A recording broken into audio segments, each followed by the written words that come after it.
ನಮಸ್ಕಾರ ಗೆಳೆಯರೇ, ನಿಮ್ಮ ನೆಚ್ಚಿನ ಕೋರ್ಟ್ ಬೀಟ್ ನ್ಯೂಸ್ಗೆ ಸ್ವಾಗತ. ದಾಂಪತ್ಯ ಕಲಹ ಈಗ ಸರ್ವೇ ಸಾಮಾನ್ಯ.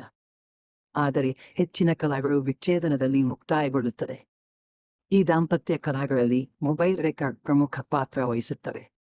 ಹೆಚ್ಚಿನವರು ಈ ದಾಖಲೆಯನ್ನು ಮುಂದಿಟ್ಟು ಒಬ್ಬರ ಮೇಲೆ ಒಬ್ಬರು ಚಾರಿತ್ರ್ಯವಧೆಗೆ ಪ್ರಯತ್ನ ಮಾಡುತ್ತಲೇ ಬರುತ್ತಾರೆ. ಆದರೆ ಈ ದಾಖಲೆಗಳು ನ್ಯಾಯಾಲಯದ ಅಂಗಳದಲ್ಲಿ ಸ್ವೀಕಾರಾರ್ಹವೇ ಎಂಬ ಪ್ರಶ್ನೆ ಉದ್ಭವಿಸಿದೆ. ಈ ಪ್ರಶ್ನೆಗೆ ಈಗ ಹೈಕೋರ್ಟ್ ತನ್ನ ತೀರ್ಪು ಮೂಲಕ ಉತ್ತರ ನೀಡಿದೆ. ದಾಂಪತ್ಯ ಕಲಹದಲ್ಲಿ ಮೊಬೈಲ್ ರೆಕಾರ್ಡ್ ಸಾಕ್ಷಿ ಪರಿಗಣಿಸಲು ಸಾಧ್ಯವಿಲ್ಲ ಎಂದು ಹೈಕೋರ್ಟ್ ಹೇಳಿದೆ. ತನ್ನ ತೀರ್ಪಿಗೆ ಹೈಕೋರ್ಟ್ ನೀಡಿದ ಕಾರಣವೇನು? ಈ ತೀರ್ಪಿನ ಕುರಿತ ಮಹತ್ವದ ವಿವರಗಳನ್ನು ಪಡೆದುಕೊಳ್ಳೋಣ. ಪತಿ ಪತ್ನಿ ವಿವಾದ ಅಥವಾ ದಾಂಪತ್ಯ ಕಲಹಗಳಲ್ಲಿ ಯಾವುದೇ ಸಂದರ್ಭದಲ್ಲೂ ಮೊಬೈಲ್ ರೆಕಾರ್ಡಿಂಗ್ ಅನ್ನು ಸಾಕ್ಷಿಯನ್ನಾಗಿ ಪರಿಗಣಿಸಲು ಸಾಧ್ಯವಿಲ್ಲ ಎಂದು ಛತ್ತೀಸ್ಗಢ ಹೈಕೋರ್ಟ್ ಸ್ಪಷ್ಟಪಡಿಸಿದೆ. ಪರಸ್ಪರ ಒಪ್ಪಿಗೆ ಇಲ್ಲದೆ ಮೊಬೈಲ್ ಕರೆಗಳನ್ನು ರೆಕಾರ್ಡ್ ಮಾಡುವುದು ಸಂವಿಧಾನದ 21ನೇ ವಿಧಿ ಅಡಿಯಲ್ಲಿ ಗೌಪ್ಯತೆಯ ಹಕ್ಕಿನ ಸ್ಪಷ್ಟ ಉಲ್ಲಂಘನೆಯಾಗುತ್ತದೆ ಎಂದು ಹೈಕೋರ್ಟ್ ನ್ಯಾಯಪೀಠ ಹೇಳಿದೆ. ಪತಿ ಪತ್ನಿಯರ ನಡುವಿನ ಮೊಬೈಲ್ ರೆಕಾರ್ಡಿಂಗ್ ಅನ್ನು ಸಾಕ್ಷಿಯಾಗಿ ಪ್ರಸ್ತುತಪಡಿಸಲು ಅನುಮತಿ ನೀಡಿರುವ ವಿಚಾರಣಾ ನ್ಯಾಯಾಲಯದ ಆದೇಶವನ್ನು ಛತ್ತೀಸ್ಗಢ ಹೈಕೋರ್ಟ್ ರದ್ದು ಮಾಡಿದೆ. ತಮ್ಮ ಮತ್ತು ಪತ್ನಿ ನಡುವಿನ ಸಂಭಾಷಣೆಯನ್ನು ತಮಗೆ ತಿಳಿಯದೆ ರಹಸ್ಯವಾಗಿ ರೆಕಾರ್ಡ್ ಮಾಡಲಾಗಿದೆ.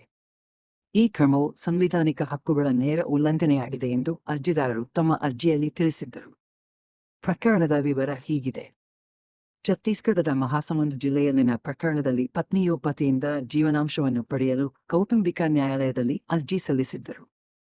ನಂತರ ಪತಿಯು ತನ್ನ ಪತ್ನಿ ಜೊತೆಗಿನ ಸಂಭಾಷಣೆಯನ್ನು ರೆಕಾರ್ಡ್ ಮಾಡಿ ನ್ಯಾಯಾಲಯದಲ್ಲಿ ಹಾಜರುಪಡಿಸಲು ಕೋರ್ಟ್ ಅನುಮತಿ ಕೋರಿದರು.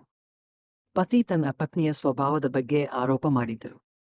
ನ್ಯಾಯಾಲಯವು ಪತಿಯ ಬೇಡಿಕೆಯನ್ನು ಅಂಗೀಕರಿಸಿತು ಮತ್ತು ರೆಕಾರ್ಡಿಂಗ್ ಅನ್ನು ಸಾಕ್ಷಿಯಾಗಿ ತೆಗೆದುಕೊಂಡಿತು.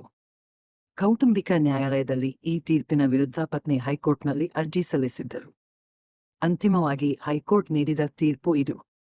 ಪತಿ ಪತ್ನಿ ವಿವಾದ ಅಥವಾ ದಾಂಪತ್ಯ ಕಲಹಗಳಲ್ಲಿ ಯಾವುದೇ ಸಂದರ್ಭದಲ್ಲೂ ಮೊಬೈಲ್ ರೆಕಾರ್ಡಿಂಗ್ ಅನ್ನು ಸಾಕ್ಷಿಯನ್ನಾಗಿ ಪರಿಗಣಿಸಲು ಸಾಧ್ಯವಿಲ್ಲ. ನಿಮಗೆ ಈ ಸುದ್ದಿ ಇಷ್ಟವಾದರೆ ಒಂದು ಲೈಕ್ ಖಂಡಿತವಾಗಿ ಕೊಡಿ. ಅದೇ ರೀತಿ ಈ ಸುದ್ದಿಯ ಬಗ್ಗೆ ನಿಮಗೆ ಅನಿಸಿಕೆ, ಅಭಿಪ್ರಾಯ ಹಾಗೂ ಗೊಂದಲವಿದ್ದರೆ ಪ್ರಶ್ನೆಗಳನ್ನು ಕಮೆಂಟ್ ಮೂಲಕ ತಿಳಿಸಿ. ಚಾನೆಲ್ ಸಬ್ಸ್ಕ್ರೈಬ್ ಮಾಡದಿದ್ದರೆ ತಕ್ಷಣ ಸಬ್ಸ್ಕ್ರೈಬ್ ಮಾಡಿ, ಬೆಲ್ ಐಕಾನ್ ಕ್ಲಿಕ್ ಮಾಡಿ.